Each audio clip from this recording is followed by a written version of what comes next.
সম্মানিত দর্শক, মাইকাথা কিভাবে কাটিং করবেন যে কোনো বডির জন্য আজকের এই ভিডিওতে এই বিষয়টি দেখাবো। তো সবার প্রথমে এখানে বডি পার্টের আর্মলটা এইভাবে মেপে নিয়ে যতটুকু থাকবে এখানে হচ্ছে এভাবে মার্ক করে নিতে হবে, অর্থাৎ ভাঁজটা দিয়ে নিতে হবে। এরপর হচ্ছে হাতার লম্বাটি আপনি কতটুকু নেবেন সেই লম্বাটুকু এখানে বের করে নিতে হবে। তো আমি এখানে হাতাটা রাখবো 17 ইঞ্চি, এরপর এখানে 3 ইঞ্চি হাতা শেপ দেওয়ার জন্য নিয়ে নিব। এরপর যেটা হচ্ছে 8.5 ইঞ্চি আমার বের হয়ে গেছে হাতার আর্মলটি, সেটা এখানে নিয়ে নিব। এরপর হাতার মুখটা আমি এখান থেকে হচ্ছে 14 ইঞ্চি রাখবো টোটালে। 14 ইঞ্চি নেওয়ার পর এখানে অবশ্যই গোল করে শেপ দিয়ে 1 ইঞ্চি ভাবে এভাবে ব্যালেন্স ভাবে নিয়ে নিব। নেওয়ার পর এখান থেকে হচ্ছে 5 ইঞ্চির মতো একটা মার্ক করবো। তো এই মার্ক করার পর এখান থেকে হালকা ভাবে একটু শেপ করে নিয়ে নিবো। নেওয়ার পর এখান থেকে যে কাজটি করবো, শেপ কার্ড স্কেলটা দিয়ে আমরা এখানে হচ্ছে এখানে ধারাবাহিক ভাবে এগুলো মার্ক করে নিয়ে নিবো। তো এই মার্ক গুলো করার পর এখানে যেটা 8.5 ইঞ্চি নিয়েছে এটা হচ্ছে শেপ কার্ড স্কেল দিয়ে নর্মালি আমরা শেপটা দিয়ে নিবো। তো দেওয়ার পর এখান থেকে যে কাজটি করবো, এখান থেকে হচ্ছে আর্মহোলের শেপটা দিয়ে নিবো। দেওয়ার পর এই পার্টটা আমরা সুন্দরভাবে কাটিং করে নিয়ে নিবো।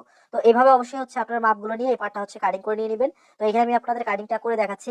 তো এখানে আরেকটা বিষয় খেয়াল রাখতে হবে, আপনি যখন হাতার আর্মহোলটা বের করতে যাবেন বা মাপটা যখন নিবেন, তখন তার আগে এখানে যে কাজটি করতে হবে, কামিজ কাটিং এর পর কিন্তু আপনাকে বডির পার্টস যে তাল পাটটি রয়েছে সেটা কিন্তু কাটিং করা যাবে না।